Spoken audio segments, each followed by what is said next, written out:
Welcome to the Unicorn. We're talking all things independent comics, specifically the deadliest hassle comic book in the 80s, Rick Remender's Deadly Class. I'm Mikey. I'm Rebecca. I'm Demaon. And today, people, we're back at again another episode of Deadly Class. So episode not 10. I was about to say 9, but it's actually 10 to be exact. And we're going to be covering volume number 10, which is titled Save Your Generation, covering issues 45 to 48. And yeah, people, we're back. We're back doing Deadly Class again. I don't know after how long. I don't remember when was the last time we did volume 9. I think it was like it's been like a 3 or 4 month hiatus. Has it? I don't think it's been that long, but it's definitely been over a month. That's true. That's definitely. But yeah, guys, I'm excited, man. Because I mean, listen, if y'all are doing your math, we're almost done. Like this is like we'll have 2 more episodes after this and 2 more volumes. So like we're almost done with it. Which is crazy for me because like I never thought I'd actually be able to be like to finish Deadly Class because I only started off reading only the first few volumes years ago, and now I'm like shit. I'm like almost done. I don't want it to end. To be honest with you, we should talk Deadly Class forever, but I mean, we can't do that because reality. He only wrote 12 volumes. Yeah, no, right? I wish Remender wrote more, but unfortunately he didn't. But just real quick, people, before we get started, just kind of like a recap of what happened in the last issue. We're not gonna do like the whole volume 9, so obviously you can check out our episode covering that. But last issue, pretty much with issue 44, pretty much had like just shit pop off. I would say, guys, so that's pretty much what happened.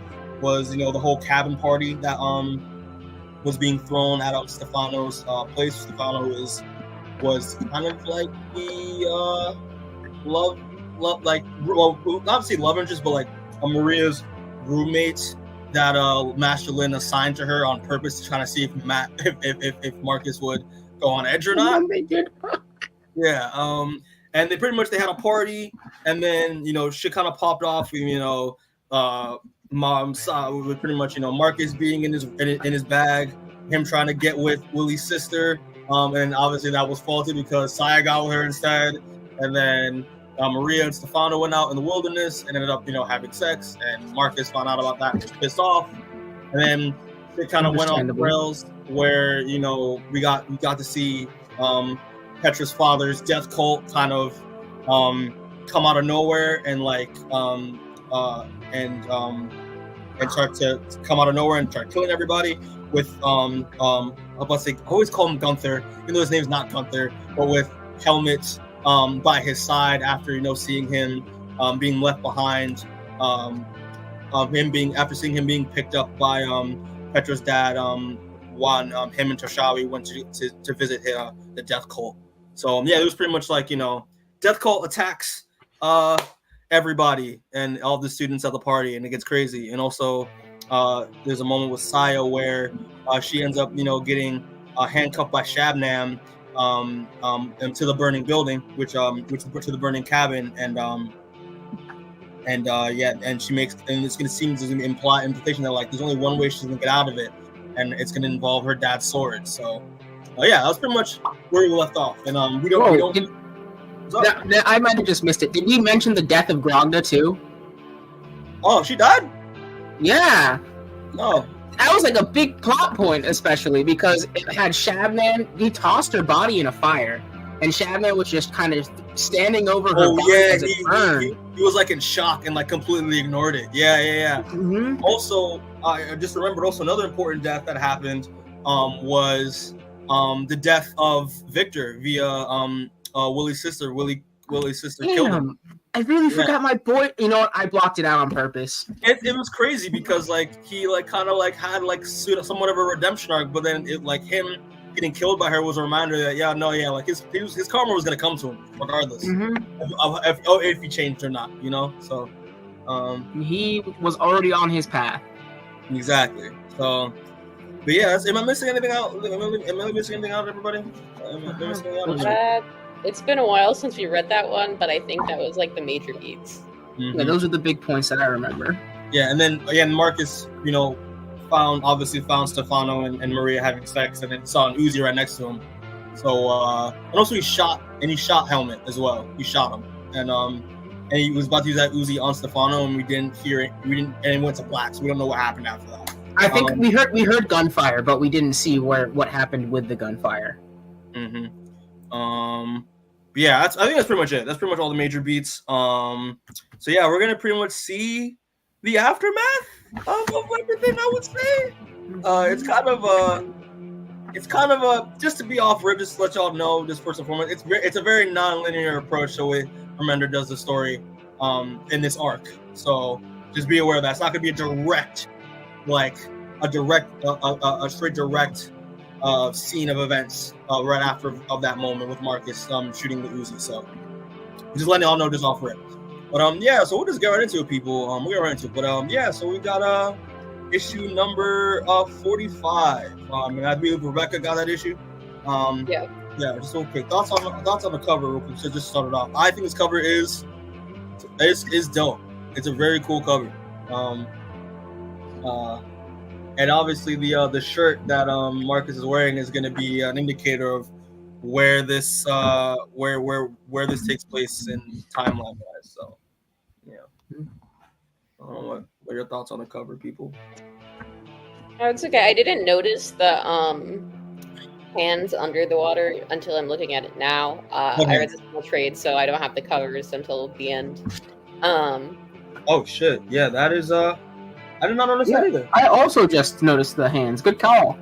It's like hands and feet like swirling around in there. And some hair? I guess. I'm sorry. We're sorry, Rebecca. Yeah. That was kind of it. I think it's just kind of okay. Yeah. He's just sitting there. Yeah, sure. You're just sitting there being a degenerate.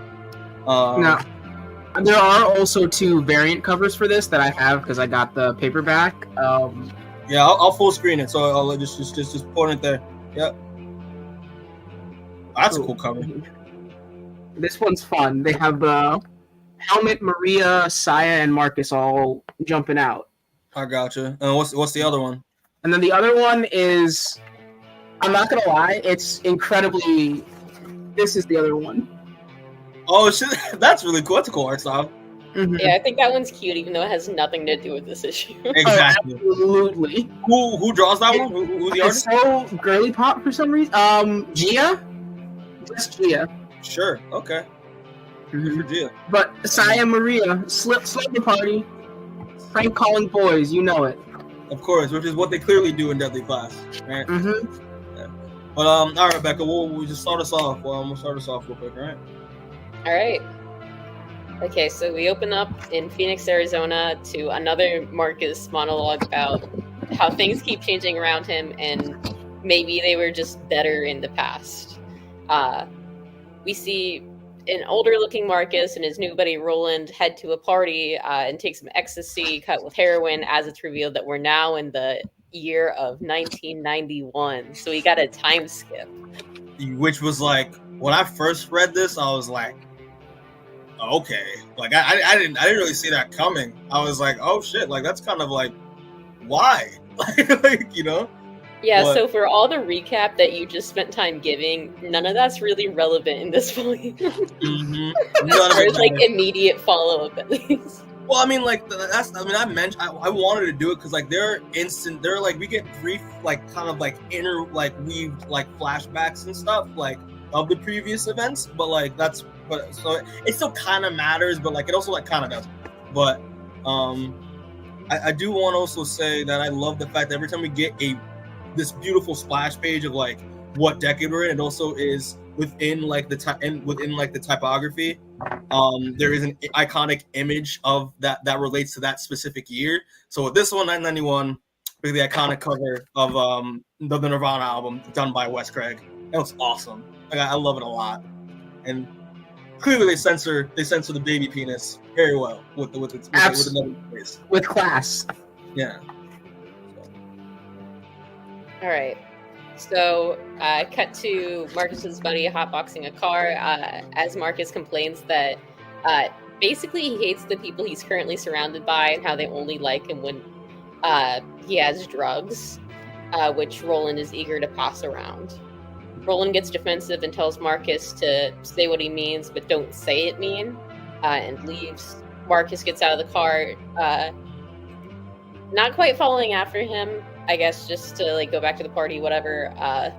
And he starts hearing the voices who I wasn't sure who the character was supposed to be talking. I thought it was maybe Lily, but I couldn't quite tell. But this is interrupted by a couple young girls looking for the party. What do you mean the one that the one with the orange, like the orange like the like what that's like behind? Yeah, where it's like the red person. That's supposed to be Willie. Okay, that's what I thought. I couldn't. It was a little unclear to me. Because notice, Willie's the only one in the series that refers to Marcus as Aguelo by his last name. So that's why I knew immediately it was Willie. Got it. Yeah. All right, so Marcus pretty much immediately starts falling for this one high schooler named Dawn. Great look for him. Trying to catch a case.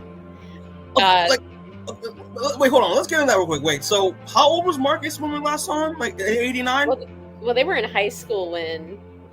He's probably 21, 22. Yeah, so it was his sophomore year, so he's probably like, I would say like 15 or 16.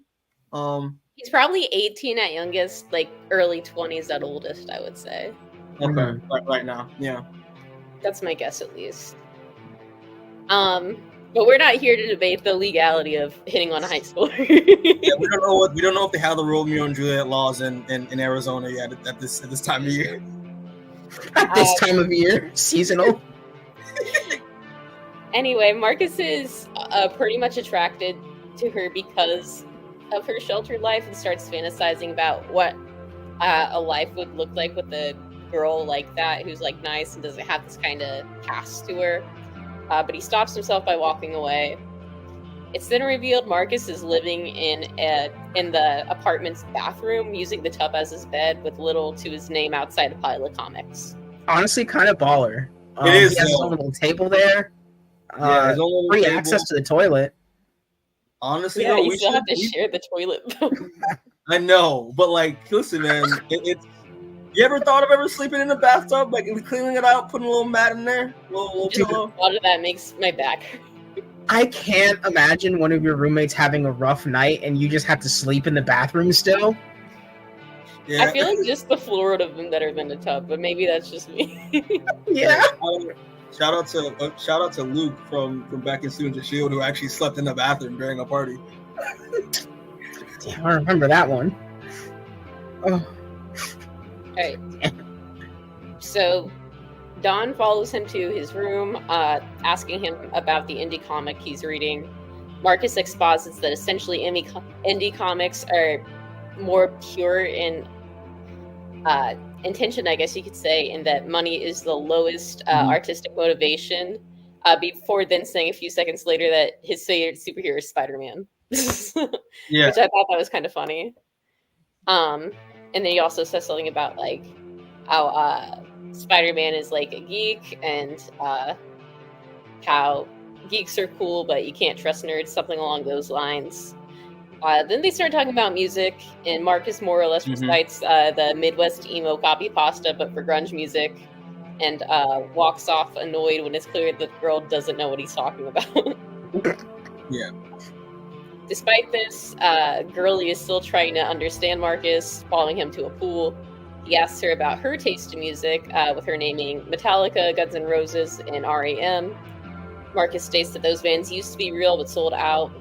She accuses Marcus of only liking something till it gets popular because when that music once meant something to him, it ends up making it feel less special once it gets popular and less personal, I guess. Yeah.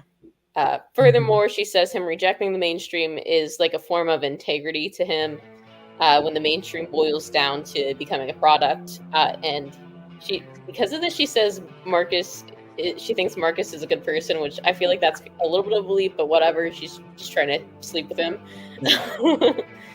She tells him to relax and stop being so moody. It's just a phase he's in. And they take some pills together, and we cut away as they're about to kiss. Smooshy smooth. This is when the SWAT team comes in. Literally. Later, Marcus wakes up with the thought that he's going to die one day and how he's wasting his time. He has left, and how he's tired of all his shallow relationships. He heads to work as a delivery driver at Knockoff Domino's, and he's currently working. We see he's currently working under a pseudonym and running out of chances with his boss. As he makes it to his destination, the guy says he didn't order a pizza, and Marcus insists he keep it anyway, leaving disgruntled.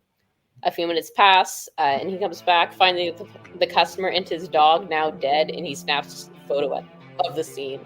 So I think the implication here was that the pizza was like poisoned and he's doing assassin work, but I wasn't quite sure about that. I think that's what I got from it too.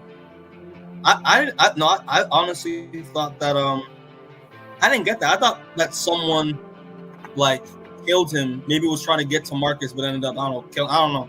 I wasn't sure how to interpret that. I think we needed a little more context there because he snaps the photo of it, which makes it seem intentional to me. Yeah. I think the fact it's the dog that's dead for me that's kind of doing it, because like the dog would have just also eaten the pizza after it fell on the floor. Okay. Yeah, and the guy dropped. That's what I got. Yeah, okay. That actually makes more sense. I don't know why it didn't click for me. That didn't click when I read it. So it's a little confusing, I think. Mm-hmm. Back at his apartment, Marcus decides to give himself an enema as he informs the reader he hasn't shit in days from all the drugs he's been doing. Maybe do less drugs, friend. Yeah, skill issue. I don't know, but Jesus. But because his place is also a never-ending party, seemingly, his high school friend accidentally walks in on him in the middle of this. She runs away. Marcus chases after her in a towel. Suddenly, an assassin comes after Marcus with a knife. He's able to hold the guy off. And the guy also has a grenade on him, which he throws in like a washing machine and explodes, but it kind of doesn't really matter. It's just part of the fight. And then Marcus grabs the guy's knife and stabs him in the neck, killing him. Don watches in horror as Marcus, naked and hunched over his kill like a madman, says, "You wanted me to be myself. This is about as me as it gets." And that's the end of the issue. Okay, crazy ass ending. Yeah. Yeah, my man covered in blood.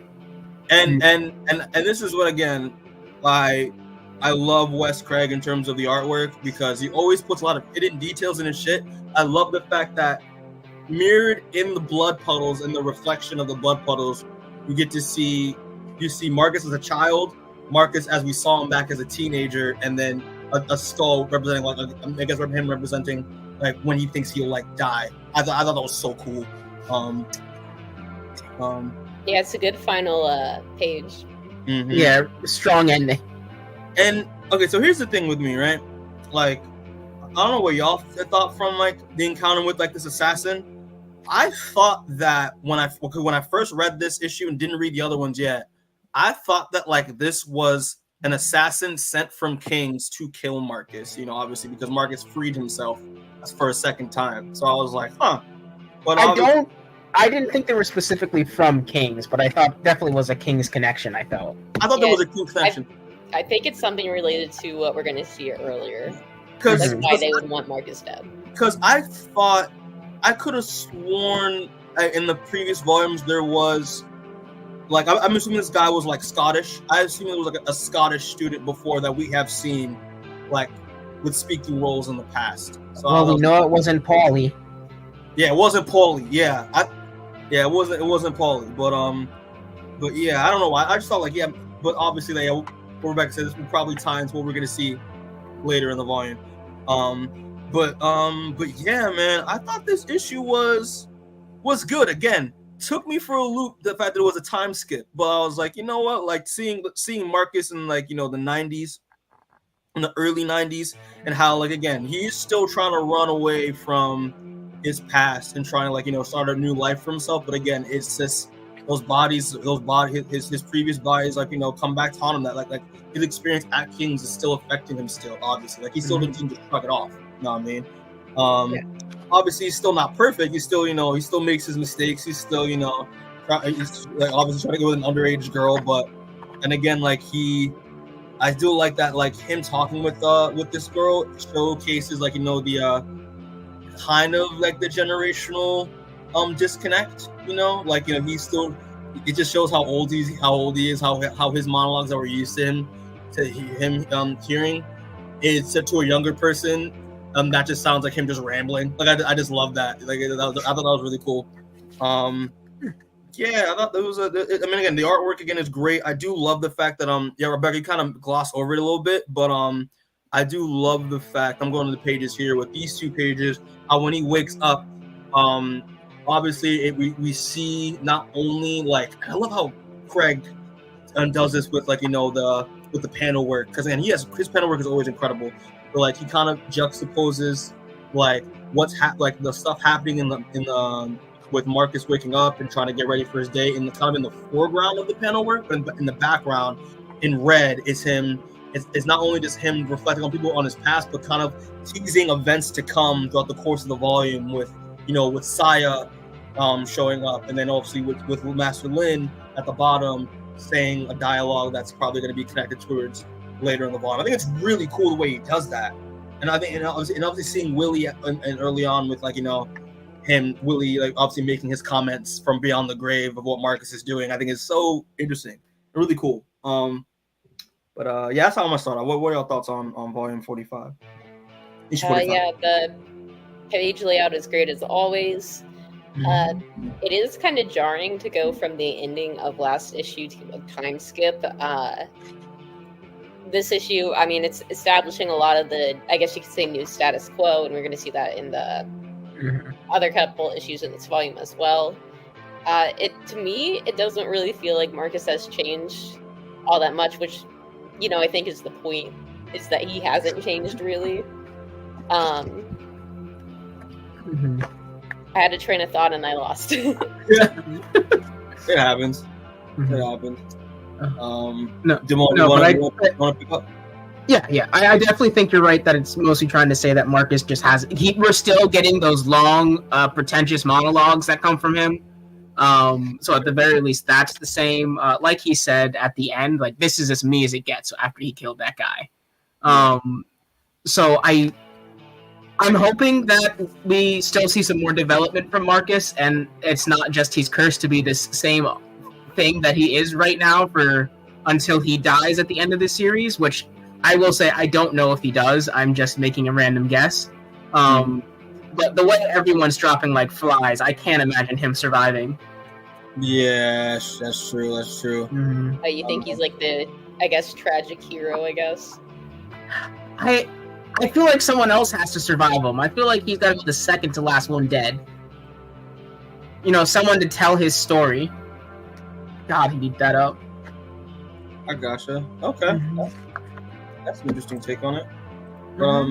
Yeah, I'm trying to scroll through the issue. I don't really have anything else to say. I mean, it's just the artwork again is incredible. The fact that Marcus hasn't changed is nice. I see he hasn't changed in 2 years. No, yeah, 2 years. 90 or 89, right? Yeah, 89 was when we left off at. So yeah. Okay. I mean, it's just, again, Marcus is I do like the way you said though that maybe it was a hit. And it's just he's still doing hits for money, but disguised as just a pizza guy. I think that's kind of cool. When I first read it, I thought the implication was that somebody was trailing Marcus and killed the guy. But then, like I said, he comes back and he takes the photo, which makes it seem like he was in on it. Yeah, I like that. I like that take. Also, again, some of the the dream sequences that we see. There was one that I thought was really cool where Marcus is thinking the idea of he thinks that he's gonna die soon, or at least at some point due to his actions, and an angry mob chases after him, and then he hides behind a tree and then ambushes one of them and rips one of them, which rips one of the people going after him's throat out, and then it turns out to be his younger self. I was like, that's interesting, inner turmoil I see. That was really cool. I guess we don't really have anything else to say. We could just move on to the next issue. All right. Word. So moving on to issue number 46. Thoughts on the cover, people? That's on the cover. This is another one I think that's just okay. I get what they're going for. It's just not the most interesting to me.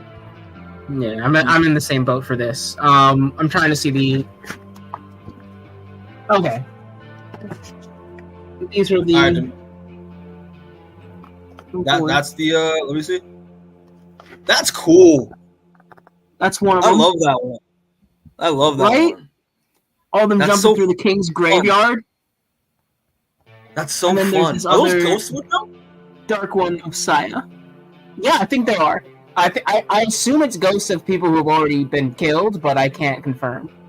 Well, the one with Saya is for the next issue, by the way. That's not a variant cover. Oh, it's not? No. Oh, never mind then. So I guess it's just this one then. Yeah. So I guess there's just one for this issue, because sometimes they have two. Who's the artist on that? Darko Lafuente and Moreno Denicio. I'm gonna look up their stuff now. That's a really cool cover. But yeah, so that's all I really gotta say. It's an alright cover. Kind of shows what's to come. But yeah, moving on to issue number 46, Savior Generation Part 2. So pretty much, again, I'm gonna go through this because there's a lot of inner monologue here. I'm not gonna go through all of it because some of it I'm just I get the gist of it. But if you care about all the words, you can read this yourself. Yeah, exactly. Yeah, true. Yeah, it's pretty much just it takes place in Lake Tahoe, California, and it's pretty much Marcus, doing his own inner monologue thing, and he reflects about his time as a kid, where he went on a camping trip and all that, and we get these scenes of a mountain range, some people jogging, and it's and we see a boat that we zoom in onto, and it's very nice, it's very cool, and we see some people talking on this boat, and again it's Marcus, and it's actually Marcus retelling the story about this camping trip he had that he had, and as a kid, and it's to some very familiar faces, and it's some friends we've been rocking with for the past few volumes, and it is revealed to be none other than Toshawi, Zenzele, and I keep saying Willie's sister, but did y'all have her name? It's Sheila, isn't it? Sheila, is it Sheila? Jayla, I think, right? Jayla. Okay, there we go.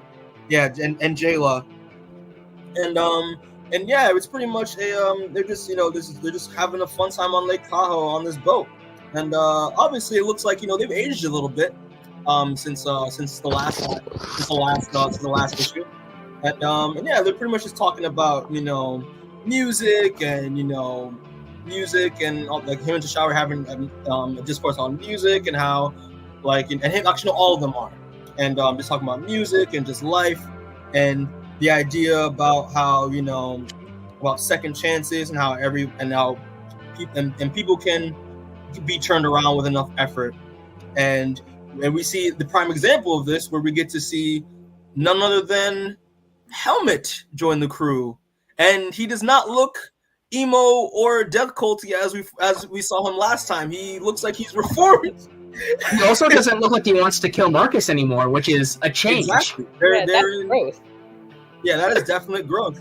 And yeah, I love the fact that he's just and Helmet comes in walking in and he's like, yeah, there's always another option. It's give them what they want, pander to the masters, and they'll never go broke. And again, talking about music, but also talking about how he's kind of talking about himself in a way. And I love the fact that we kind of get a pseudo explanation on how Helmet was able to reform from the death cult and turn back to the way he was. So it is revealed that Marcus did shoot him, but he didn't. When Marcus shot him, he didn't die. He actually was found by Zenzele and Toshawi, and they rushed him to the nearest hospital, and they pretty much visited him every day and tried to pretty much remind him of Zenzele used Petra a lot to kind of ground him back to reality, and also try to be there for him as a friend. And that was pretty much the steps that they took to revert Helmet back to the way he was. And but also most importantly, they pretty much talk about how how things are good now, and also the fact that even though they love Marcus as a friend, every time Marcus shows up, it's never really a good thing. and we get the reveal of where we're at. And if y'all want to take a guess on what year we're actually in right now? I mean, we know the answer. I know, but just for dramatic effect. We are officially in the year of 1997. So 6 years have passed since the last issue. And I love the fact that, like, again, a more iconic moment. What was the most iconic thing from 1997 that people remember? It's nothing other than Titanic. Titanic. Yeah, I thought that was really cool. But yeah, we pretty much get right after the title page, we get more of a reveal that, yeah, like when Marcus encountered Stefano and Maria having sex, Maria cheating on him, and we saw him pick up the Uzi. He did in fact kill him, and yeah, like and the fact that, like, you know, it's kind of a thing with Marcus where, like, you know, yeah, even though, again, what from a kind of a typical motif from the last issue, when Marcus tries to move on, he does realize that, yeah, like, him moving on does come with a price, that there are a lot of bodies surrounding him. But most importantly, that the reason why he's back is that he has a plan to kind of, you know, in a way rectify a lot of the lives that were lost during the cabin massacre in issue 48. Although it's also important to say that Maria was left alive. Yeah, Maria didn't die. She didn't die at all. But she was, obviously, from this image on the left, she was left distraught from what Marcus did to Stefano. Clearly. But clearly Marcus has a plan to rectify all the lives that were lost in the massacre. And we see this awesome page of him diving into the water, and obviously the various bodies and corpses of the various students of King's Dominion from that died in the massacre. And we do see Grogda. Grogda is there. I noticed it's not just a massacre. It's everyone who died, because, like, Willie's there too. Yeah, Willie's there too. Billy's there as well. Victor. So a lot of notable characters that have been lost so far. The first gay one that died. What happened? The first gay one that died is there too. Yes, he was. I forget his name. But yeah, it was Kendall's boyfriend. But while he jumps in, he acknowledges, it's really cold than I expected it to be. He's like, yeah, like Sean makes a joke where, like, he's like, yeah, like Lake Tahoe's super cold this time of year. It's like the point where, like, it kind of like your dick will just concave inside your body. And Tashabi gets pushed in by Zenzele, and Zenzele and Jayla gets pushed in by Helmet, and they're just, you know, basking in like a moment of fun. I thought it was really cute. But most importantly, when it cuts to them later in the day during sunset, where Zenzele and Marcus and everybody else are outside going towards the car, but Zenzele does talk to Marcus, like, behind everybody else, and it's like, listen, no surprise this time, promise.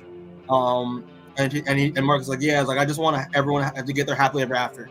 So she's implying that Marcus does not say yeah. That's, I feel like, very important to know. Yeah, that's true. He doesn't say yes to this, but he does acknowledge it, like he's doing this to make sure everyone gets their happily ever after. But also, when she stops him and says no surprise, implying that, like, Marcus did something that is implying that Marcus did something that out of nowhere that obviously rubs them all the wrong way. So yeah, transitions to them on the road. He sees while they're driving, he sees a family in Lake Tahoe, like, having a picnic and, like, about to take a family photo. Marcus out of nowhere just yells "fuck you" and flips them off, and just smiles to them. Everyone's like, dude, what the hell's wrong with you? Transitions to them at a mini mart. Marcus ends up trying to use the bathroom. He sees some graffiti on the wall that says fuck off, beaners. You can just stop. Yeah, you don't have to say slur, but that's okay. Yeah, that's all right. You already went there. I was gonna explain it. It's a slur to, you know, Latinos, and which pisses him off, and he ends up getting a Sharpie. Says Jayla, pay for this, and he writes off, and he writes instead fuck off wieners in its place, and we get to see the familiar face of the clown, which I think we have seen since LSD clown. Yeah, of the Vegas episode. No, we saw him a couple times after. Have we? Okay.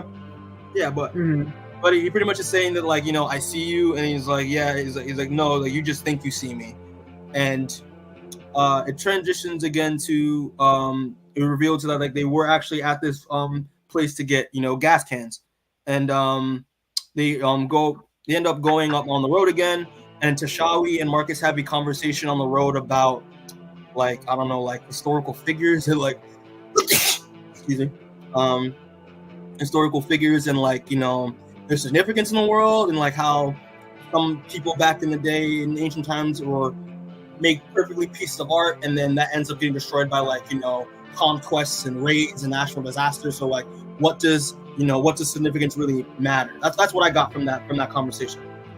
But I love the fact that Marcus looks in the window and sees his younger self, and it cuts back to 1989, back in King's Dominion, and we pretty much see Marcus in his room with his Australian roommate, which I forget the name of. I forget his name of. Yeah, Dylan.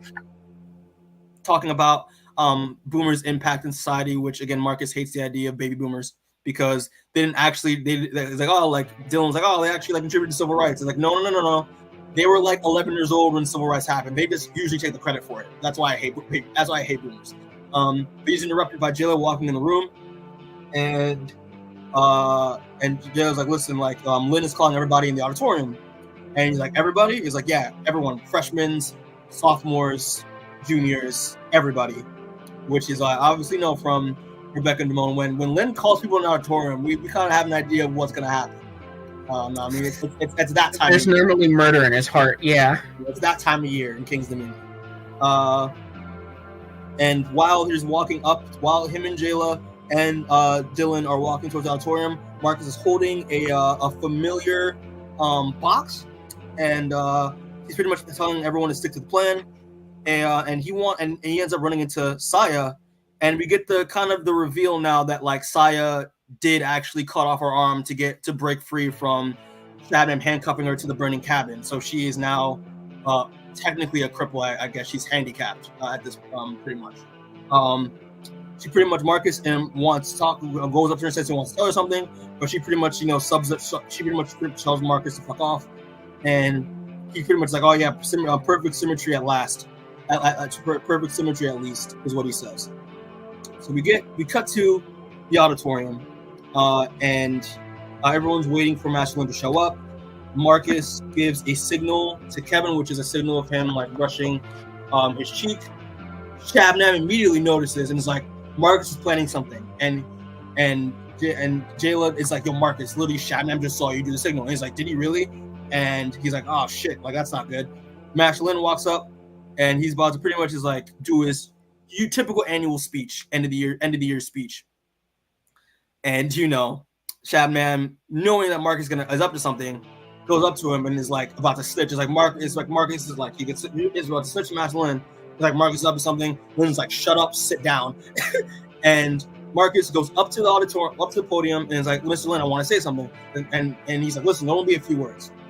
And we kind of get a monologue of Marcus pretty much talking about the idea how, like, the end of the year of Kings is always a special time.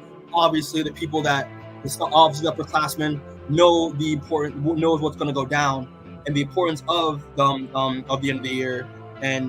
But Marcus wants to kind of, like, change the narrative of the situation, and the fact that, obviously the freshmen don't know what's going on, but the faculty know that what has to happen is necessary for the year to move forward, for everyone's growth in King's Dominion. Marcus kind of thinks that's bullshit because, when the adults, when the adults usually think when the adults think they know what's best for the younger generation, in reality they're doing something just as bad, but they're using their experience to justify and as an excuse to justify what's going on for the next generation, pretty much. And he's like, listen, like, traditions are established for a reason, but also traditions have to be broken and changed to evolve for the next generation to move forward. So I'm going to propose something here that's a little radical. And he's about to open his box, and And the thing is, like, and like this part that's gonna come next is up to us. And the fact, they put these walls up, but we can tear them down. And literally Lynn is pissed off and pushes Marcus and is like, Marcus, like, listen, that's enough. Sit down. You've had your fun. Marcus straight up punches Lynn in the face and is like, I'm tired of sitting down. Like, listen, like, they want us all to kill the rats, but in my opinion, fuck that shit. And today, instead, we're all the rats. Today, we're gonna kill the snakes. And Jayla and Dylan get their Uzis out, and it's like, listen, it's like, it's now or never. It's like, this is it. Like this is it, Marcus. And it cuts back to the present day, where Jayla, Marcus, Helmet, Kushawi, and Zanzele grab the gas cans, and they go up to where their destination was, what their plan actually is. And it is revealed that they're actually going to Petra's dad's death cult. And we also left something out from the recap. Brandy, last time we saw Brandy was when she got injured and Petra's dad took her and was like, you're going to be my new daughter now. I like that you're racist. And and it is revealed that, that is really how it went down, which is the sad part. Pretty much. And it is revealed that, Petra's death cult is still around. Brandy is the second in command and is now ingrained into the death cult. And now they're revealed their plan is they're gonna grab these gas cans and set the entire building on fire and murder everybody for revenge for the cabin massacre back in '89. And they do that. They set everything on fire, and pretty much most of the death cult, like pretty much every death cult member is set ablaze. Brandy and Petra's dad try to escape, but Petra's like, you know what? I'm gonna do some Trump type shit and be a martyr. I'm gonna hey Brandy, I'm gonna push you out the way, carry my methods on, live in my image, but I'm gonna sacrifice myself because I think it's cool. I want to be a martyr for a change.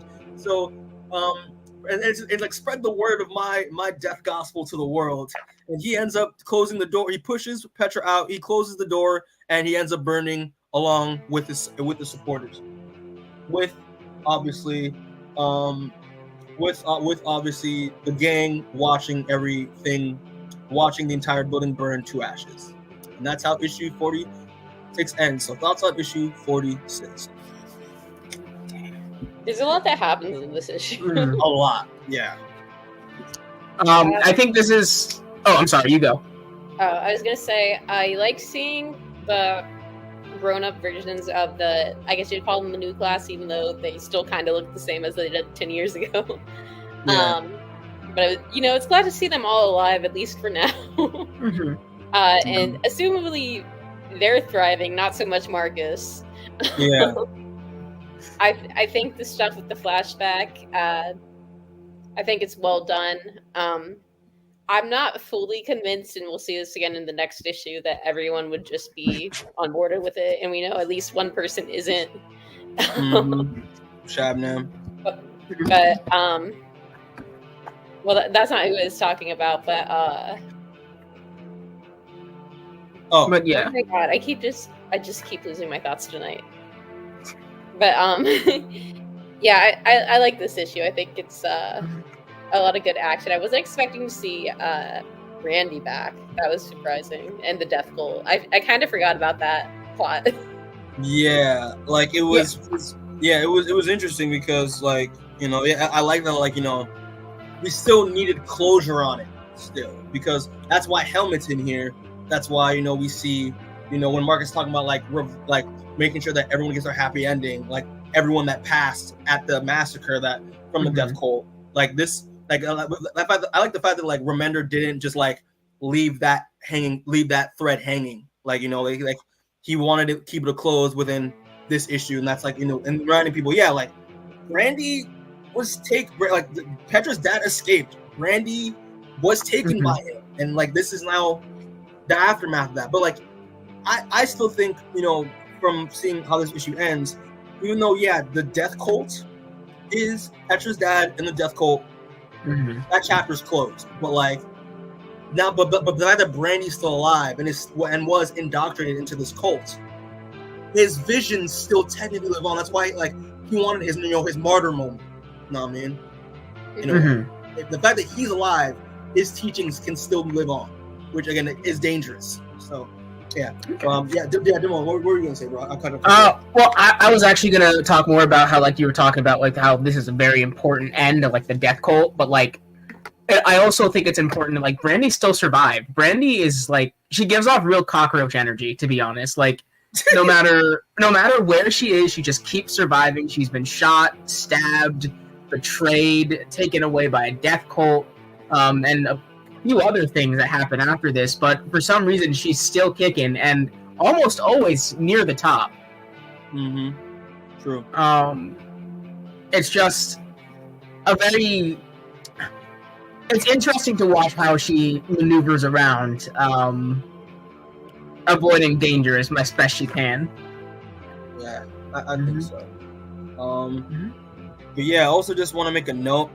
So 89, we'll say that Marcus is like 16. So in 91, I'm guessing he's like 18. So then now this is what 6 years later. So this is about well, if we're doing it from 89, this is 97, right? Yeah, it's 97. So if he was 18 in 91, that means he is like 24 in this, pretty much.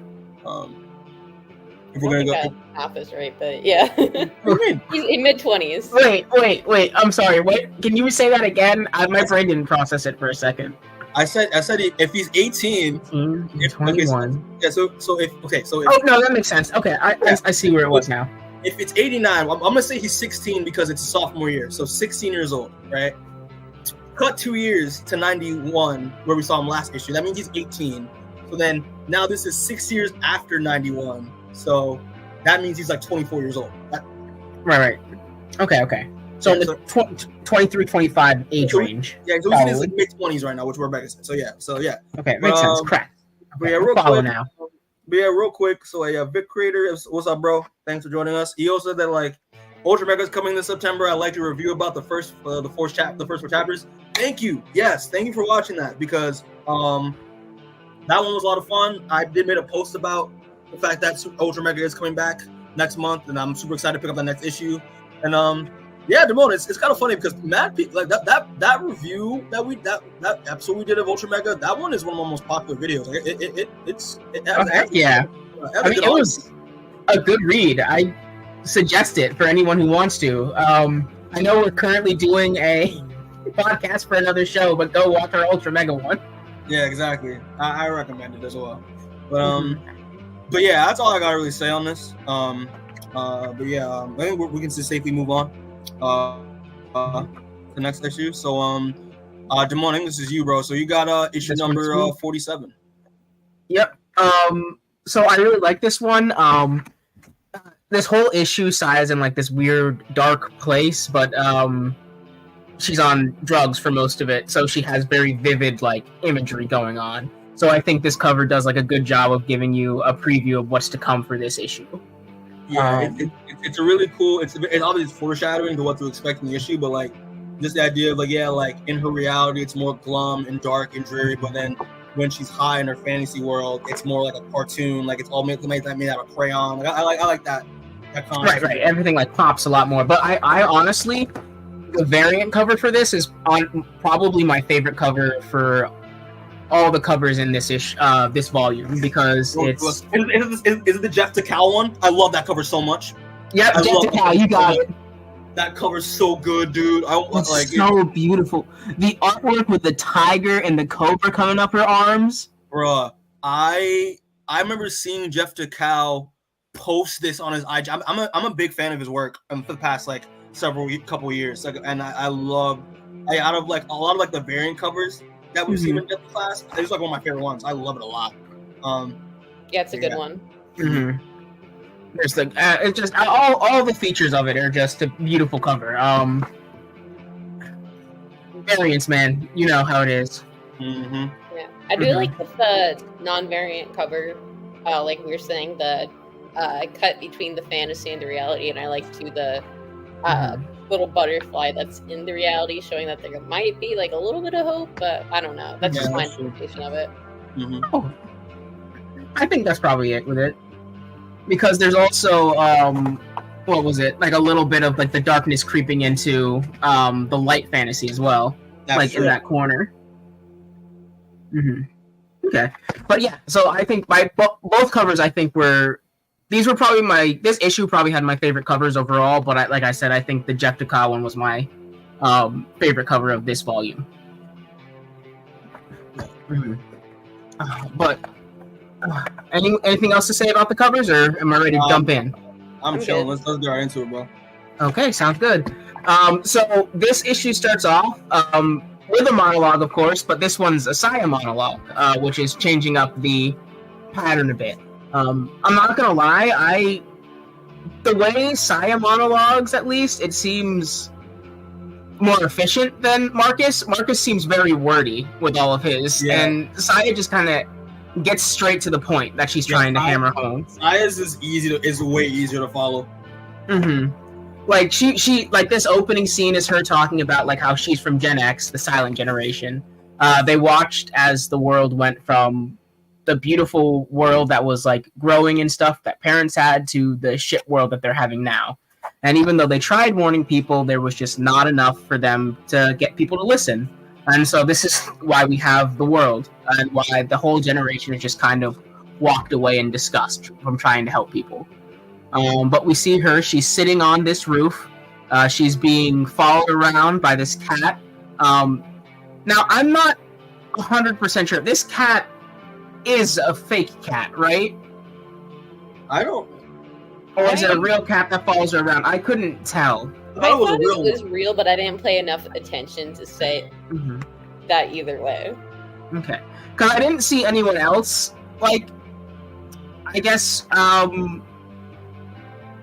like, show up with a cat, or when she walked in the room. Well, I'll get to it. But she's walking around, she's looking at people, and she's talking about how they just want to hear someone else's opinions repeated back to them.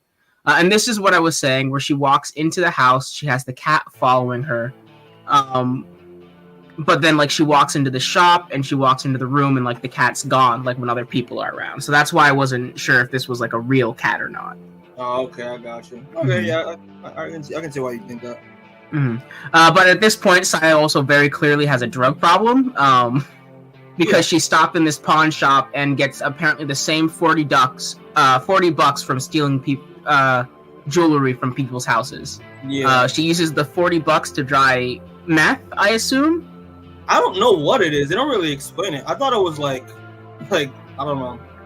I don't really have drug knowledge, so it's like.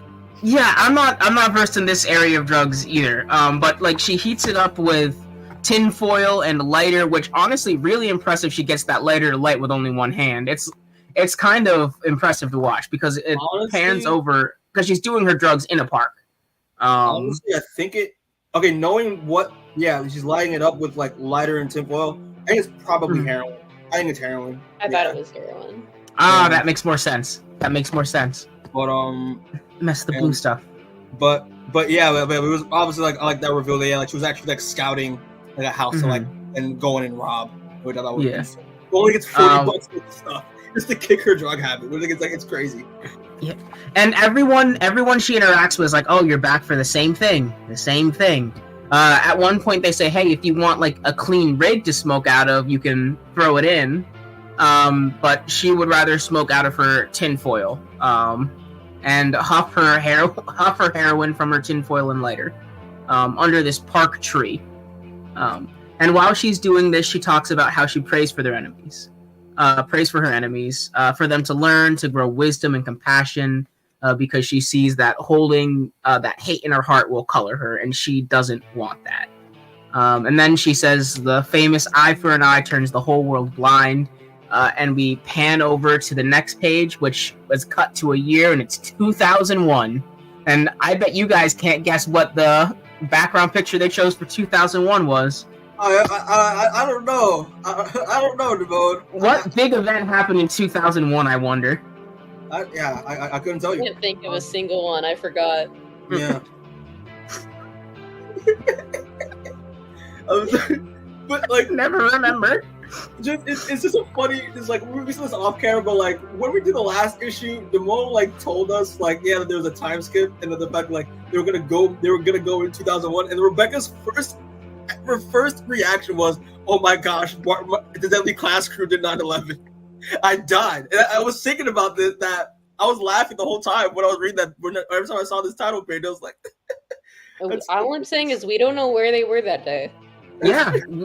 Maybe we'll find out, maybe we won't. But all we know is they were alive. Could have been involved. So now, are we gonna math? Can we math? Should we math this? So we math this. So they're 20. So they're 24. They're almost 30. Yeah, they're 24.97, and then how many? Yeah, so like 28. 28, like in the 30s. Yeah, okay. Yeah. If one of them was old for their grade, they might have had their 30th birthday. Yeah, true. But anyway, Saya's having a rough 2001.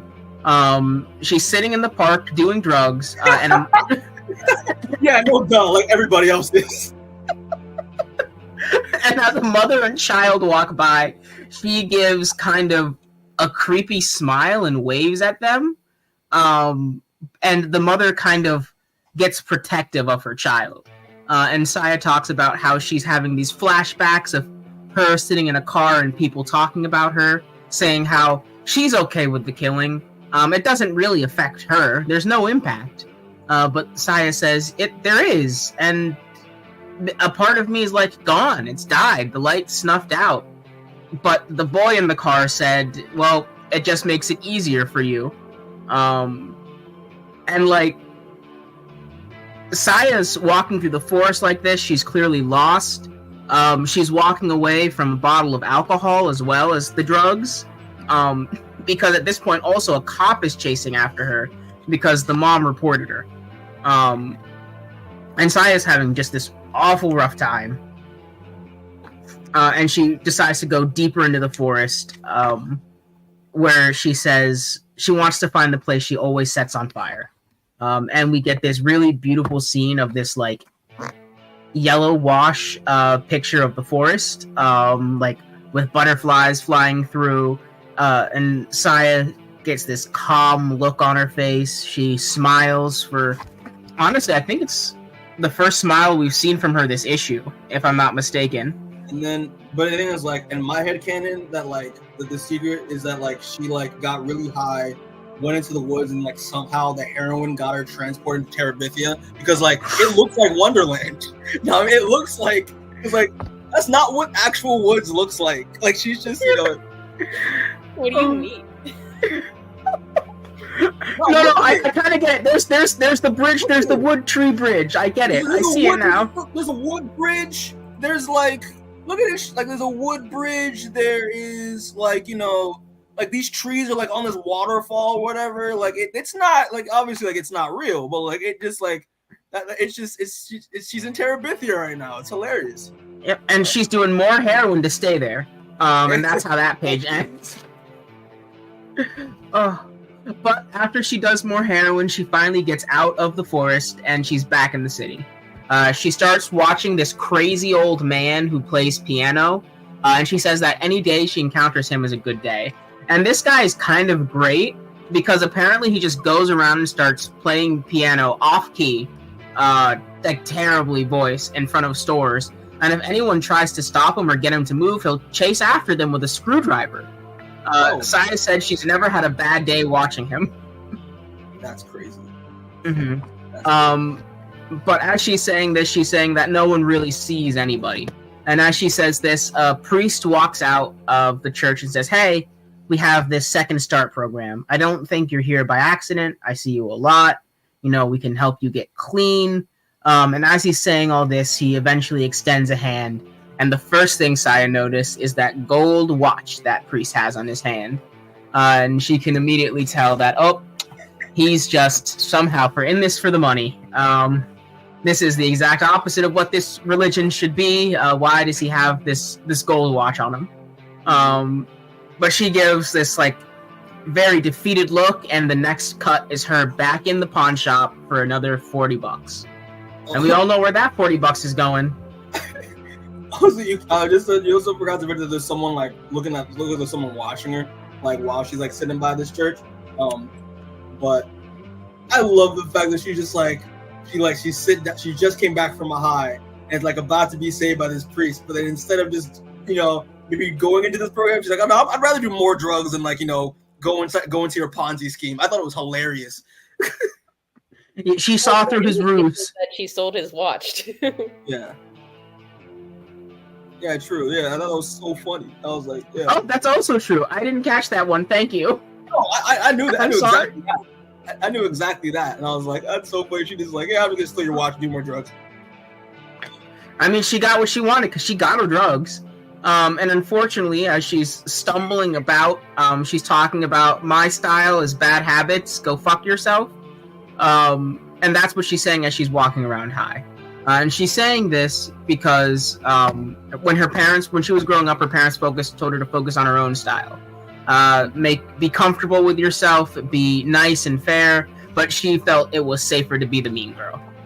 So she's stumbling around, cursing at people, cursing in the direction of people. But yeah, I thought it was. I don't know how you interpret it this way, but like I thought that like her, because she says that in her monologue too. That's what you just explained, and like I thought that like it's like her like I thought for saying like because she's high right now, she's actually monologuing aloud, and that's what I thought was going on. Like even she thinks it's in her head, because she's high, she's also verbally saying this stuff, so she looks like a crazy ass high person right now.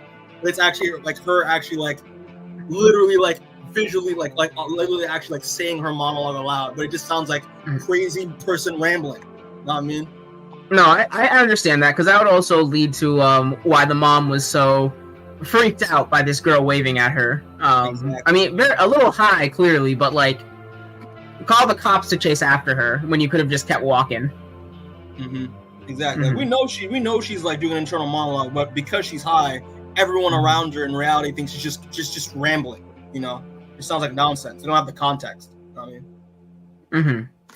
No, I get it. But anyway, she's going on with her little monologue, talking about how people love the strength of dismissive types and crave their affection. And then we see a picture of, we see a billboard of Brandy that starts talking to Saya, talking about how, hey, you were dirt, you ended up as dirt, and look at me, you landed in an alley, I landed in an office. And she's running for the state controller of California. So Brandy has apparently gone from second in command of a cult leader to political office, which I feel like is a pretty predictable transition. Yeah, and especially for 2001. Yeah, this is where I was like, shit. Rick Remender, I see what you're doing. I see you firing shots. I see what you're doing, bro. It's making it a bad look for everyone. He's coming for people as well, what it is. But Saya starts obviously yelling at this billboard. People are watching her looking a little crazy, but she's so intoxicated that she just trips and falls, and she starts crying. And she's like, you don't get to win. People like you don't get to win. You don't get to win. She just kind of keeps muttering it as she like cries into the ground. And then it kind of fades to black, and it talks about how children are born to be windows into the future for their parents. Like, feed on a line, like keep it going so that you can be seen somehow in the future. And Saya is saying that you were supposed to become the first, or the father of Saya is saying you're supposed to become the first female leader of the Kuroki, but you let Kenji take that from you. And now you've been, your wings completely clipped, and you've traded it for a saddle. And now your line is ended. It's your final chapter. It's just a very intense period at the end. And as she says this, we get this really cool page of her riding a horse that turns into a dragon. Right? Oh gosh, I think there's actually a word for this specifically, and I'm not sure if Keelan, I think might be the word, but I'm not 100% sure. Don't quote me on that. But anyway, she's riding it into the future, and she comes out of this dream. And when she comes out of this dream, she starts hearing something coming from the next room. She hears it coming loud. She hears it saying, "Hey, we're gonna open fire. Come out with your hands up." And as this is all happening, she's running around the room trying to find a weapon, and she gets an ice pick or a bottle opener. Bottle opener. Yeah, that was a bottle opener. Yeah. Bottle opener, and she kicks open the door, to see our old friend Marcus Aguelo watching TV and polishing a gun. And once they lock eyes, Marcus looks at her and says, "Rise and shine, sleepyhead." And honestly, listen, I knew the reunion had to come eventually, but this was a very satisfying way for the reunion to come. I laughed my ass off. It was hilarious. Right, because I think again, this is another one where it has a lot of symmetry. Because we first came where Marcus was having the darkest time of his life, and Saya found and saved him, and now Marcus has the same opportunity to do the same thing for her, literally. Oh well, we don't really know, but like it's no. I mean, he has the opportunity, is what I'm saying. We don't know what he's gonna do. It's a very interesting way to end the issue. It's just I love the Saya issues. The Saya issues are always great. Right, she's such an interesting character, and girl's got problems. That's all I know. It's just interesting to like. That's what I mean. Obviously, this is like Saya now as like an adult, but like now it's just interesting to see what Marcus looks like as like a 28-year-old. I think it's like he's kind of baller. I'm not gonna lie to you. Like with the. He definitely cleaned up from the 90s. 100%. No, for real. That shaggy hair was not doing him justice. But the other issue was great. I mean, obviously, all the Saya stuff is always great. I mean, the fact that like this, like again, when we saw Saya from the beginning, she was one of the poster kids for King's Dominion. She was like she ran the top clique with the Kuroki Syndicate. She was a direct-rated student. She was Lin's like second. Obviously, like she was at the peak of like her of her recognition and all that stuff. And then now this is pretty much her issue where like after whatever happened in Kings, which we don't know yet, let's her it's like her fall from grace, so she's on the streets being a heroin junkie. Like that was a really interesting like contrast from what we knew her as when we started off.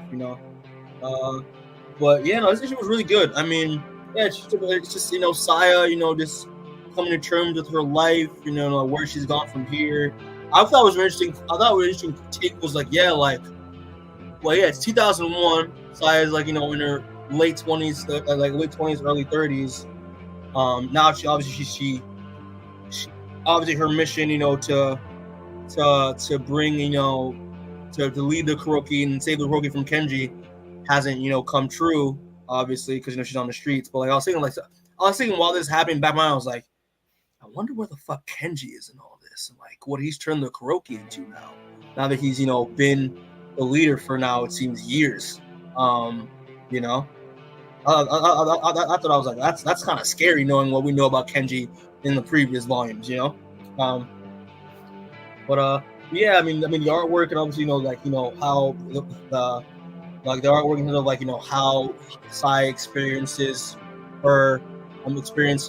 reality when she's high, and obviously how that in terms of her, how that in terms of her inner monologue, which I think my theory is great with the fact she's actually rambling, her inner monologue, she's actually verbally saying it, but because we know the context, it looks cool, but everybody else just looks crazy. I just love that aspect of it. Yeah, this issue was good. I don't really have anything else to say on it. I'm like, I thought this issue was really good, and this might be my favorite Sai issue that we've gotten so far. I think this issue is well written, but I don't like it because it's so depressing. And I like Saya as a character, and it upsets me to see her so low. As we'll see in the next issue, what happened, or at least part of what happened.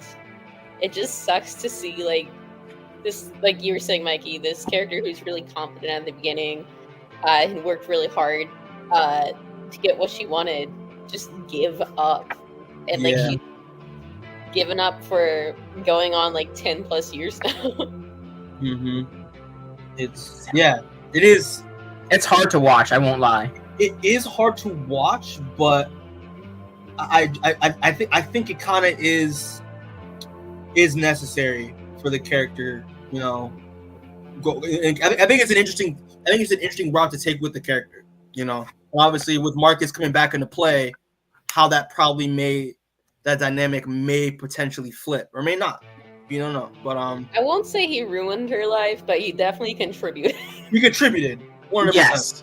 Yeah, because I mean, she's been through a lot. You know, I mean, like, you know, the death of her father, death of her mother, Kenji, coming into play. You know, reminding her of, like, you know, how of a mistake she is, all stuff.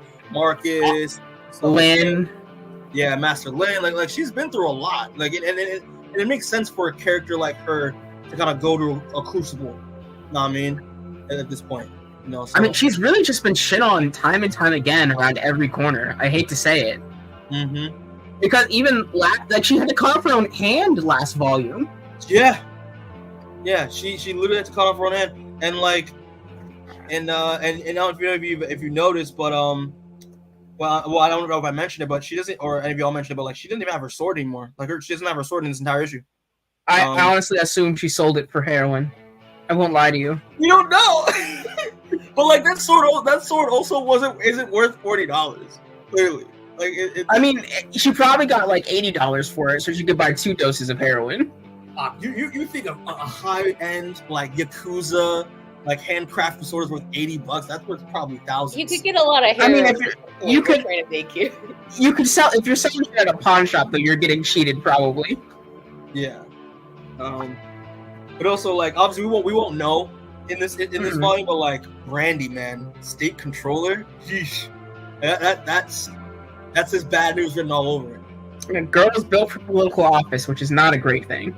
Is it bad that I don't know what a state controller does? Because I kind of honestly thought it was a made up position. I'm not gonna lie. I think it's a financial position. I think it's related to the treasury, if I'm not mistaken. Money for the cup. That's crazy.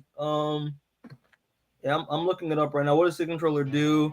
Is like responsible for accountability and disbursement of the state's financial resources. Yeah, that's right. That political science degree is coming in handy. Yeah, man, that's bad. Okay, yeah, I got nothing else to say. This issue was good, was really good. Depressing, yes, but really good. But yeah, I guess moving on to the conclusion, guys, the climactic conclusion. Final issue of the volume. So yeah, we're gonna be moving on to issue number 4. So Savior Generation Part 4.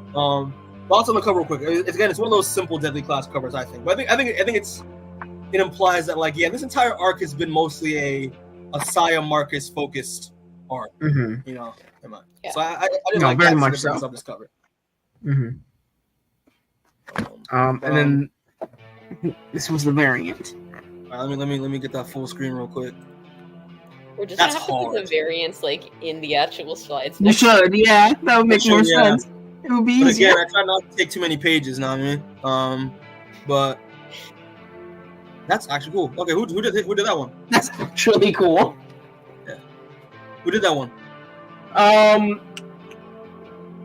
Mirka Andolfo. Oh, he's a great artist. I know his work. Mm-hmm. Dope.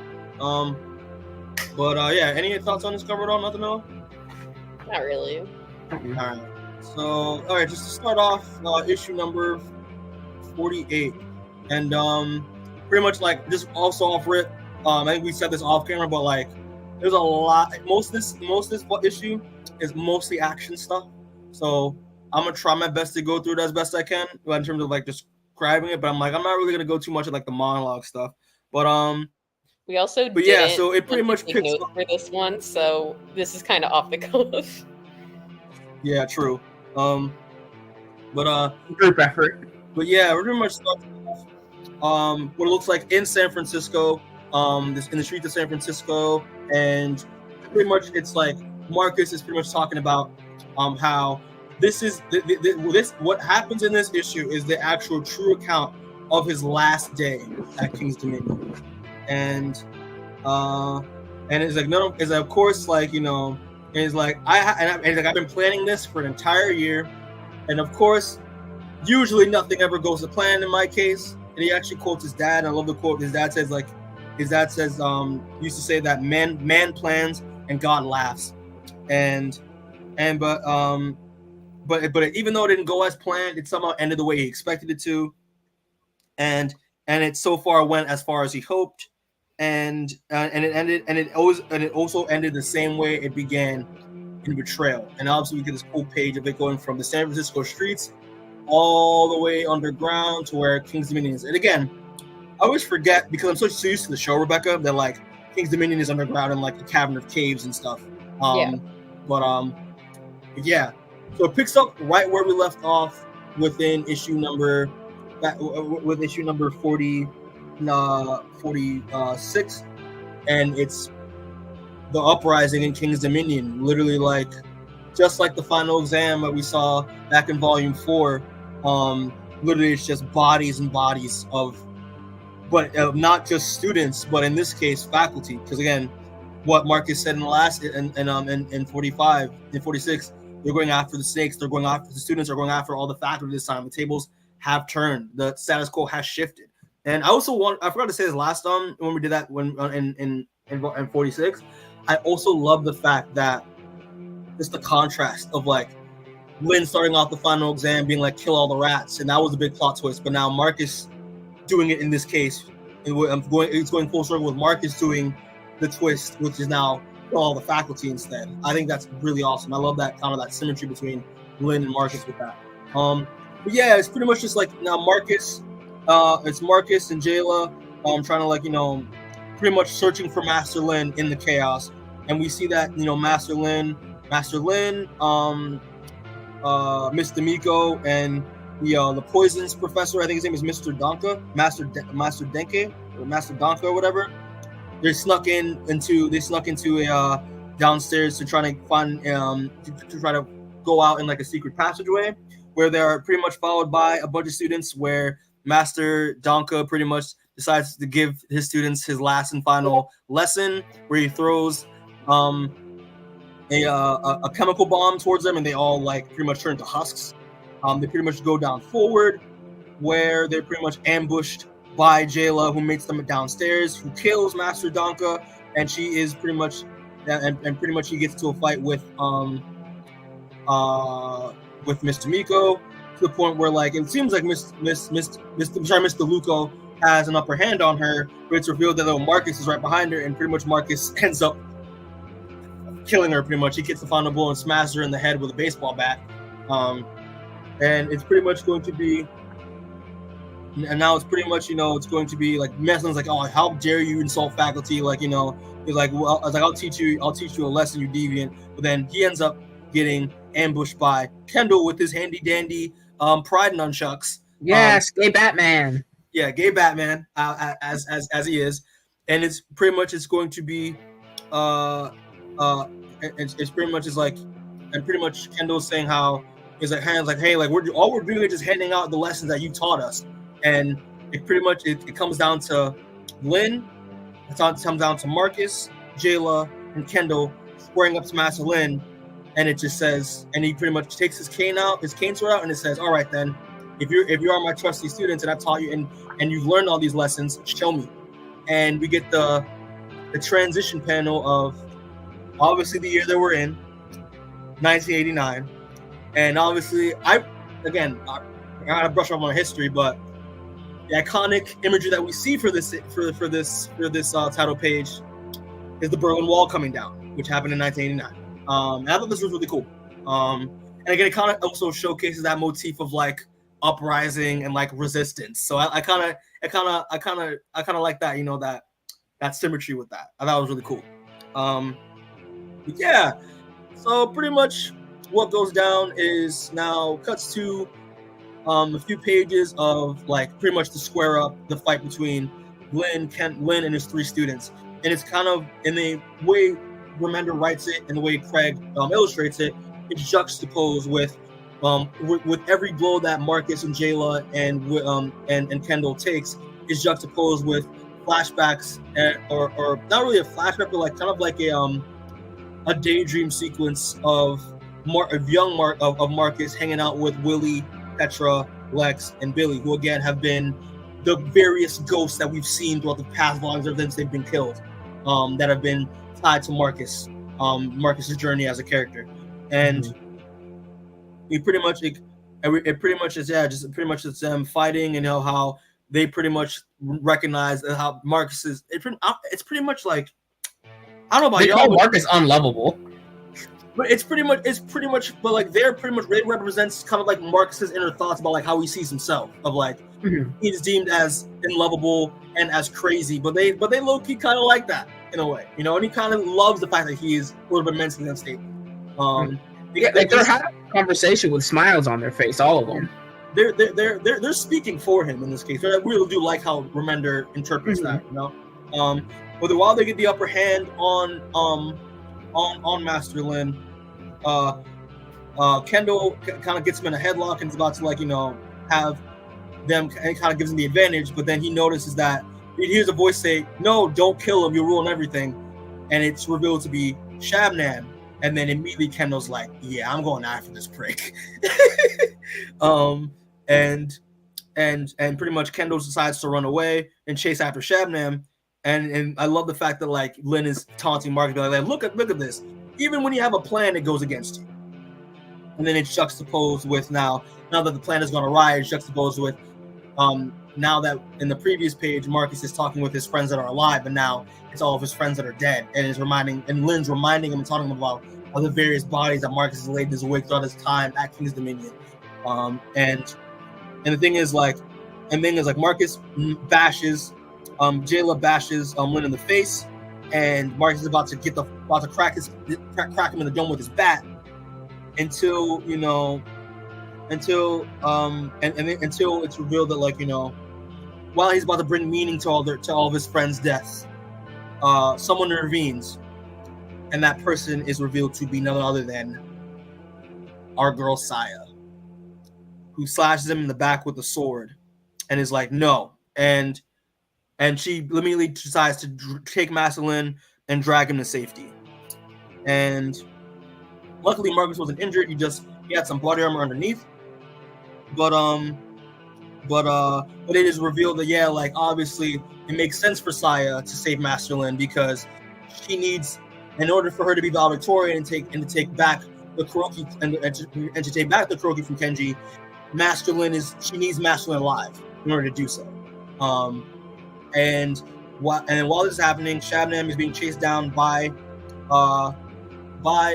Kendall, and obviously Shabnam is a grade A pussy, which we all know that. Shabnam is all talk and no bite, and Kendall exploits that. Shabnam actually ends up tripping, and he bashes it, and he destroys his teeth, and Kendall catches up to him and is like, "I've fantasized about this for a long time, ever since his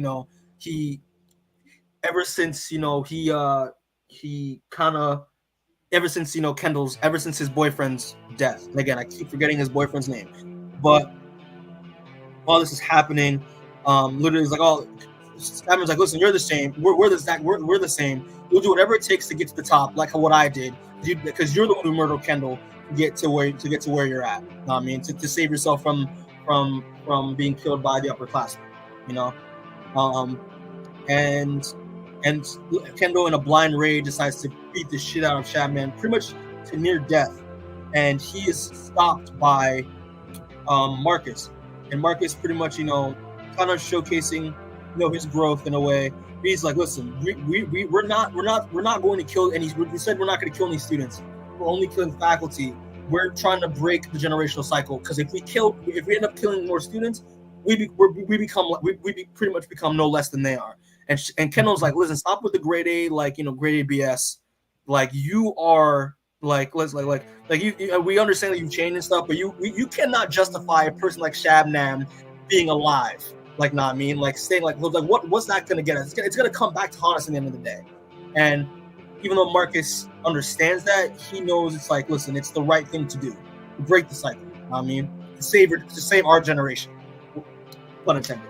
But yeah, so Shatner ends up getting away, and I like the fact that when he walks away, he thanks Marcus and refers to him as a real friend. In a way, obviously, like, you know, even though he hates Marcus, you know, obviously, like, they're beef with each other. I thought it was very interesting. So when we get some rumbling, happen, and it cuts to, you know, Saya and Master Lin. Master Lin is playing the piano, which again I think is a kind of a nod. I don't know about y'all. I think it was kind of a nod to the last issue with, like, you know, the guy playing the piano, that the homeless man playing the piano. I think that maybe that was in my headcanon is a reminder of this moment that Saya had with Master Lin, of him playing the piano while chaos is happening. I didn't put that together, but it could be. It could be, right? But Marcus ends up showing up, and he pretty much is pretty much talking about how Master Lin is giving them all these lessons, all these teachings, but in the end of the day, it's all been bullshit, and he is pretty much just a hypocrite because he just has, because he's also carrying the amount of bodies that they've all been carrying, and Master Lin takes that to an advantage to kind of taunt Marcus to pretty much be like, hey, like, listen, like, you think you're high and mighty, but in the end of the day, we're the same. Like, at the end of the day, and we know for a fact, and also, like, obviously, like, in this thing, like, listen, at the end of the day, you and Saya are gonna have to fight because you want to kill me to justify and to justify everything you went through, and to give, you know, a sense of revenge for all the people that, you know, you think that have died due to my you know, rule at King's Dominion. But at the end of the day, Saya needs me alive to carry out her father's honor and take back the trophy from her brother Kenji. So this is pretty much the climactic fight. And the thing is, it all ends here. It all ends with me. And as is expected, Saya attacks Marcus and is like, literally, is like, I sacrificed everything for you once. I'm not doing that again, ever again.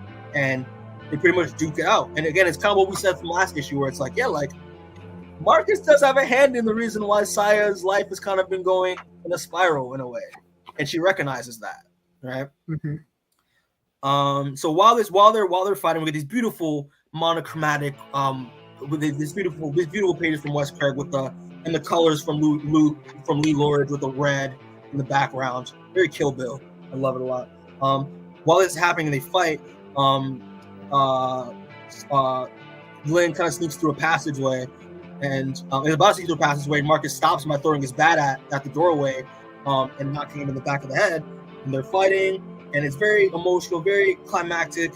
And while Saya seems like she's about to have the upper hand on Marcus, is about to stab him and get through the final blow, you hear a rumbling noise. And Marcus in his monologue is revealed that, like, even though he thought he was about to die, he did not realize that on October 17, 1989, at 5:04 p.m., what saved his life was a Loma Prieta earthquake, which was pretty much obviously involving the San Andreas Fault, which is obviously a West Coast California problem, and that is what pretty much saved his life by circumstance. A devastating earthquake, which I think at the time it said that, like, you know, it caused 3,757 injuries, and also caused about $6 billion in property damage, and there were 63 deaths reported. But however, due to you know, King's Dominion being underground, he knows that, like, there were a few hundred that weren't, and a lot of students and faculty died during this moment, during this earthquake happening, during the uprising. A lot of people didn't actually make it out. His expectation wasn't really that intended. But while this is happening, during the aftermath, while the earthquake is happening and King's Dominion's crumbling all around them, Marcus wakes up to find Master Lin pinned down on some rubble, and he ends up seeing Saya's sword there. Picks it up, points it towards Lin, and Marcus is like, listen, there's still time. Do what's best for all of us. He wants Marcus to put him out of his misery and enabling him to kill him. And Syfy is across from Marcus, also pinned down, and is like, please don't do it. If you kill him, you erase my future. And it's like, and he's listening like, and Marcus makes a pretty valid point here, where he's like, I would erase a future. And Saya's begging him, like, I need this for my family. And it's like, Syfy, listen, your family's dead. Like, stop. Like you don't need to continue this anymore. Like, it's just like, the only one left is her brother, who killed both her parents. Yeah, like you think that bringing honor to your family is gonna bring them back, but it's not going to. It won't. It's a fool.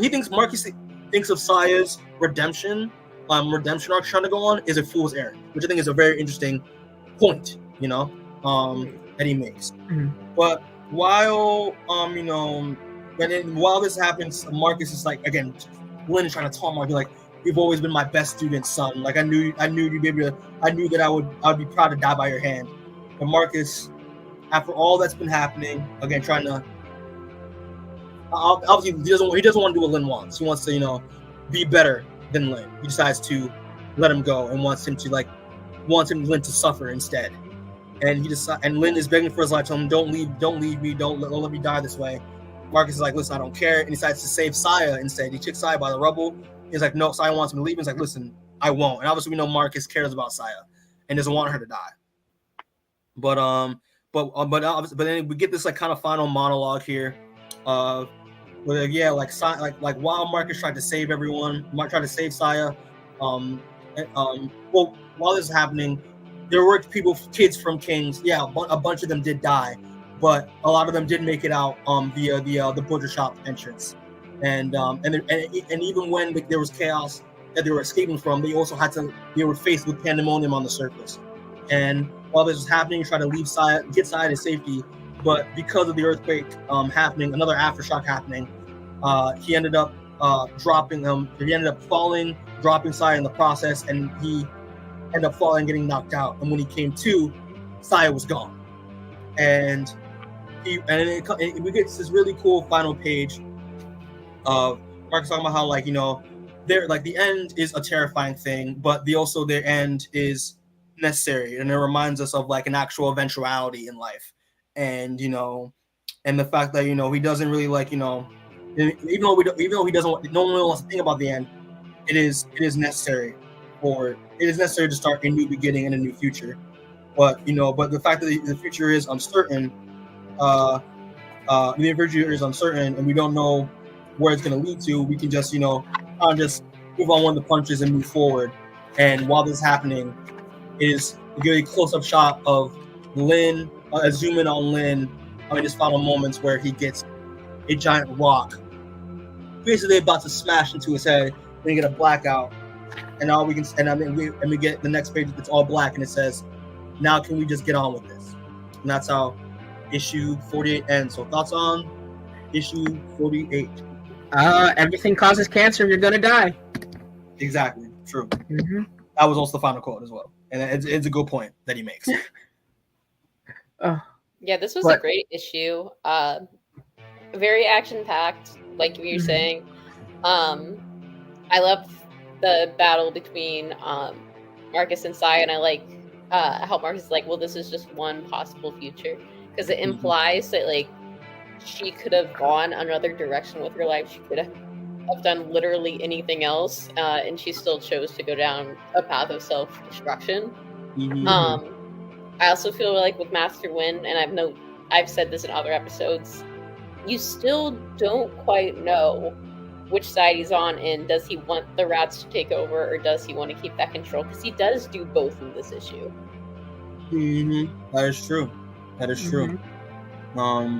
Yeah, there is kind of cool conflict with Lynn. It's even though he does like to want, even though he does bring order to King's Dominion, he's kind of enjoying the fact that there is an uprising happening, and that the rats are taking matters into their own hands, to tie into the first volume of Kingdom Dominion, when even Marcus mentions the quote here, where it's giving giving civilians the power to overthrow their corrupt masters. Like I thought that was a really nice tie into that. You know.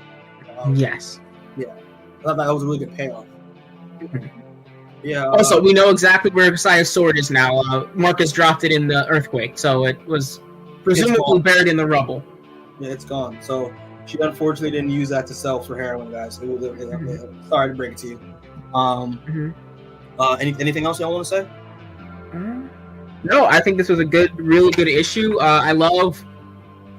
Lynn is also one of my favorite characters, just because, like how Rebecca's saying, he's so wishy-washy. Like, you don't know exactly what he's about. Like, he has, like, Marcus, you're going to be my greatest student, but, like, why is Marcus going to be the greatest student from his perspective is my question. Exactly. Because the only thing he's done since he's come in here is cause chaos. Which, you know, if Lynn planned that, then it's going exactly according to plan, but... Yeah. I think that Saya is kind of like the perfect student in the sense of, like, she follows, you know, all the rules, even though we know that's not quite true, but for this comparison, let's just go with that.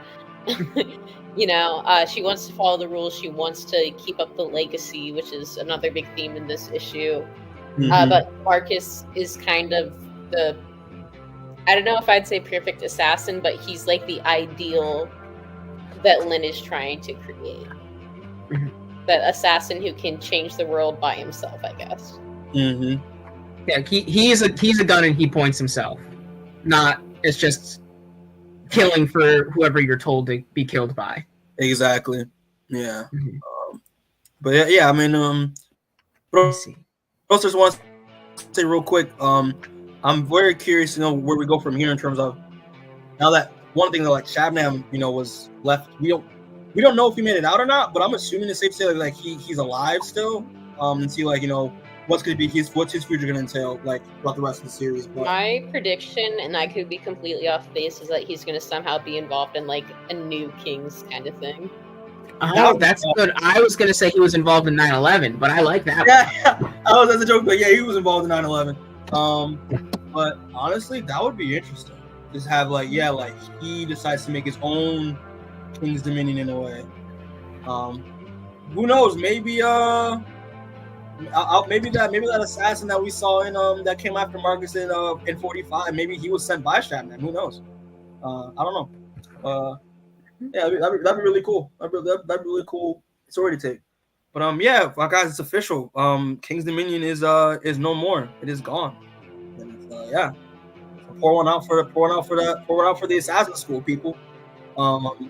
But yeah, I got no other thoughts. This issue was great, and again, I love this whole arc is like, even though there's a lot of crazy stuff happening, a lot of like closure happening, a lot of callbacks, but at the end of the day, this arc is all about Saya and Marcus and their relationship and their contrast and their symmetry with that, in their journey that they've not only gone separately throughout the course of the story, but like how that is weaved into how that is also weaved together. You know, I think it's really cool.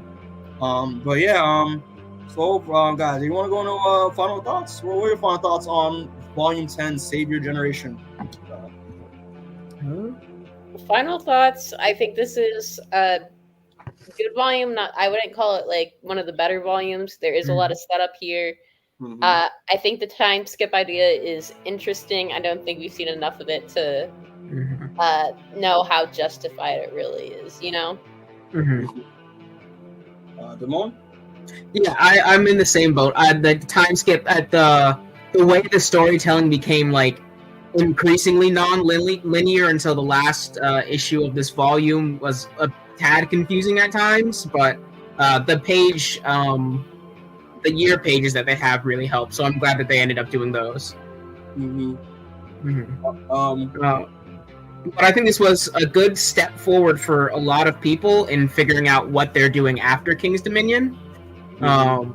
Because we only have like 3 people who we think might be alive who we didn't see in this issue. Yeah, pretty much. Yeah. So hopefully we see him next time. True. Yeah, I mean, I already said enough, but yeah, this issue I thought was good. I do like that this time skip is like now another change in the status quo for the rest of the story. Seeing where everybody leaves off while throughout like every time time passes is very interesting. Again, we haven't seen the full fruition of this, obviously, because like Rebecca said, so I'm very curious to see where they're going to go with, where Remender and Quay are going to go with it. Again, the artwork again obviously never fails. I mean, I love how Craig interweaves like the flashbacks and stuff within like the panel work. I think it's really good.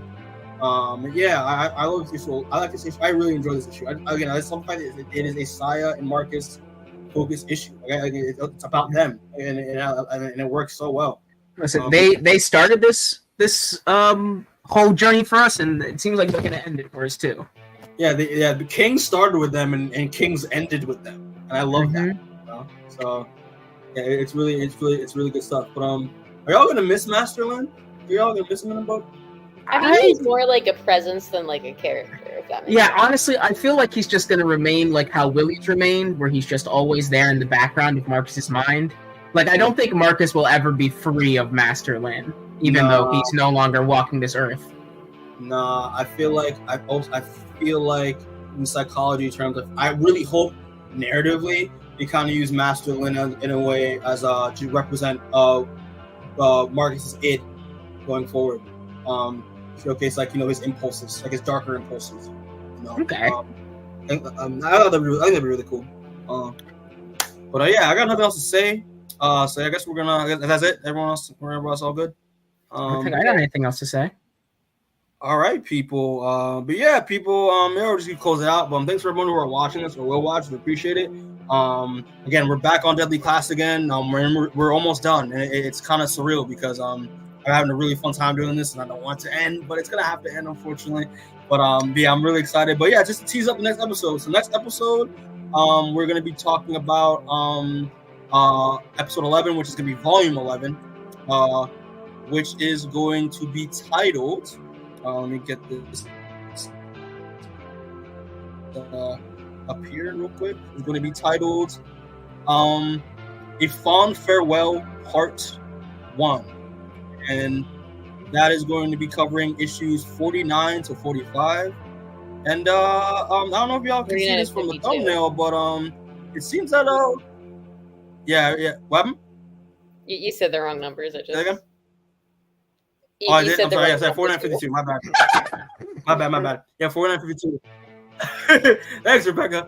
But yeah, I'm from seeing from the thumbnail, like we're gonna get a return of a character that we didn't see, a notable character we didn't see from the previous one. So it looks like that looks like Maria to me. I don't know about y'all, but looks like Maria to me. Yeah. I'm excited because again, this is part 1 of the finale, so we're almost at the end here, and it's gonna be. I hope it's gonna be a good time. Yeah, everyone. Okay, so be on the lookout for that. That's probably gonna come out whether within either next week or the week after. But thanks for everyone who are watching. We appreciate it. Check out click the subscribe button so that so you can follow our stuff and our videos. Click the notification bell so you know when we drop more videos in the future. Just some shameless plugs real quick. Check out the previous After Dark that we just did, which covered I'm looking on real quick. Which we covered the Mean Shameless that we covered talk about some of the new did some comic reviews, especially some of the new X-Men books, the D23 coverage, as well as some trailers that came out. Check out the one before that about the Deadpool Wolverine review, which is a lot of fun, and that's all spoilers. And so if you haven't watched the movie already, which I assume you have, watch the movie first and then watch our review. Also, the one before that, we're talking about San Diego Comic-Con, and check out some of the reactions, some of the Corner After Darks, the clips. Which again, I'm working on some clips that are going to be dropping in within like the next week, next few days, and next week. Be looking out for that, and obviously be looking out for more content. I mean, Deadly Class. Hoping to maybe do another Indie Corner one and done. I want to do at least maybe 2 of those before we do our Fright Month stuff for October, and yeah, people, and then maybe an interview or two. We'll see. But thanks for the support. We appreciate y'all. And as always, we love y'all. We appreciate y'all. and get home safe. And we'll see y'all next time. All right. Peace. Bye. Okay. Peace. Go home safe.